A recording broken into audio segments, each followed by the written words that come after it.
देश के chief justice B R. Gavai को जूता मारा गया है, वो भी एक वकील ने जूता मारा है।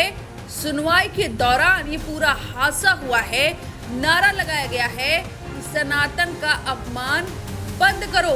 आखिर क्या है मामला, वकील के साथ अब क्या कुछ हुआ है और सुनवाई के दौरान ऐसा क्या कुछ हो गया जो जूता मारने की नौबत आ गई और वकील ने इतनी बड़ी हिमाकत आखिर कैसे कर दी। चलिए पूरा मामला विस्तार से जानते हैं। दरअसल सुप्रीम कोर्ट में सोमवार को एक वकील ने सीजेआई बी.आर. गवई पर हमला करने की कोशिश की। यह घटना उस समय हुई जब सीजेआई की बेंच एक मामले की सुनवाई कर रही थी। कोर्टरूम में मौजूद वकीलों के हवाले से न्यूज एजेंसी पीटीआई ने बताया कि वकील ने सीजेआई की तरफ जूता फेंका। हालांकि जूता उनकी बेंच तक पहुंच नहीं सका। सुरक्षा कर्मियों ने फौरन उसे पकड़ लिया।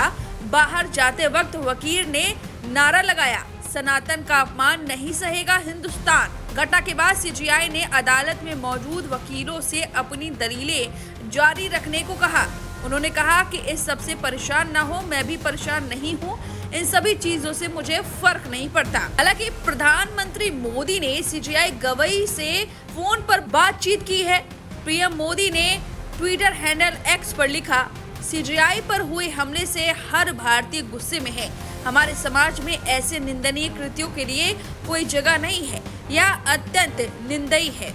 ऐसी स्थिति में चीफ जस्टिस गवई ने जो धैर्य दिखाया, मैं सराहना करता हूं। इससे पता चलता है कि वे न्याय और संविधान के मूल सिद्धांतों को मजबूत करने के लिए पूरी तरह प्रतिबद्ध है। वहीं सुप्रीम कोर्ट बार एसोसिएशन ने आरोपी वकील राकेश किशोर कुमार का लाइसेंस रद्द कर दिया है। उसका रजिस्ट्रेशन 2011 का है। इसके साथ ही बार काउंसिल ऑफ इंडिया ने भी आरोपी को तुरंत निलंबित किया है।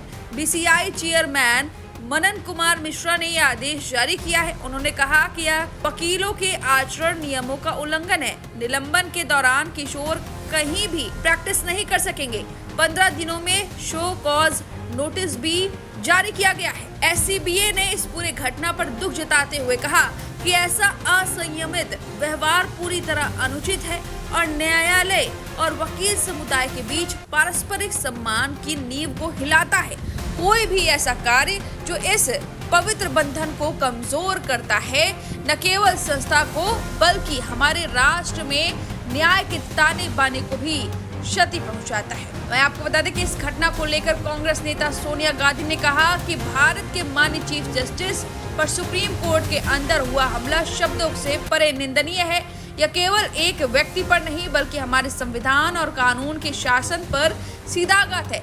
चीफ जस्टिस गवई ने इस स्थिति से अत्यंत संयम और गरिमा दिखाई, लेकिन राष्ट्र को एकजुट होकर उनके साथ खड़ा होना चाहिए। अब फिलहाल माना जा रहा है कि वकील सीजेआई गवई की मध्य प्रदेश के खजुराहो में भगवान विष्णु 7 फुट ऊंची सिरकटी मूर्ति की पुनर्स्थापना पर की गई टिप्पणियों से नाराज है। दरअसल सीजेआई ने 16 सितंबर को खंडित मूर्ति की बहाली की मांग वाली याचिका खारिज कर दी और कहा कि जाओ और भगवान से खुद करने को कहो। तुम कहते हो भगवान विष्णु के कट्टर भक्त हो तो जाओ उनसे प्रार्थना करो। दरअसल 16 सितंबर को मध्य प्रदेश के खजुराहो के जवारी मंदिर में भगवान विष्णु की 7 फीट की ऊंची खंडित मूर्ति की बहाली मांग वाली याचिका पर सुप्रीम कोर्ट ने खारिज कर दिया था। याचिकाकर्ता ने इस फैसले पर नाराजगी जताई थी। उन्होंने कहा था कि यह हमारी धार्मिक भावनाओं को ठेस पहुंचाने वाला फैसला है। कोर्ट ने कहा कि प्रतिमा जिस स्थिति में है उसी में रहेगी। भक्तों को पूजा करना है तो दूसरे मंदिर में जाकर करें।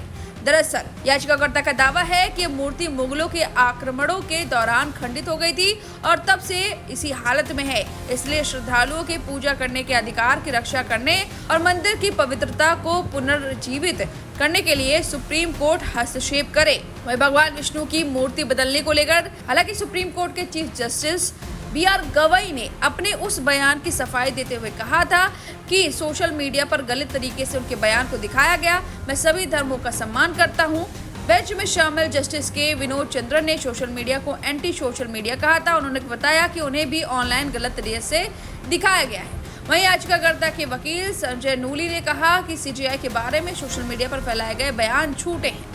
हालांकि इस पूरे बयान पर सॉलिसिटर जनरल तुषार मेहता का भी बयान सामने आया था। उन्होंने कहा कि सीजेआई को 10 साल से जानता हूं, वे सभी धर्म स्थलों पर जाते हैं। आजकल सोशल मीडिया पर बातें बढ़ा चढ़ाकर दिखाई जाती हैं। मेहता ने कहा था कि न्यूटन का नियम है, हर क्रिया का समान प्रतिक्रिया होता है, लेकिन अब सोशल मीडिया पर हर क्रिया की जरूरत से ज्यादा प्रतिक्रिया होती है। वही सीनियर एडवोकेट कपिल सिब्बल ने भी सहमति जताई और कहा कि सोशल मीडिया की वजह से वकीलों को रोज दिक्कत उठानी पड़ती है। अब इस पूरे मामले पर आपकी क्या राय है? क्या ये वकील ने जो एक्शन लिया है ये सरासर गलत है, लेकिन जो उसकी नाराजगी है क्या वो जायज है? सनातन का अपमान करना बंद करो, उसकी ये मांग है।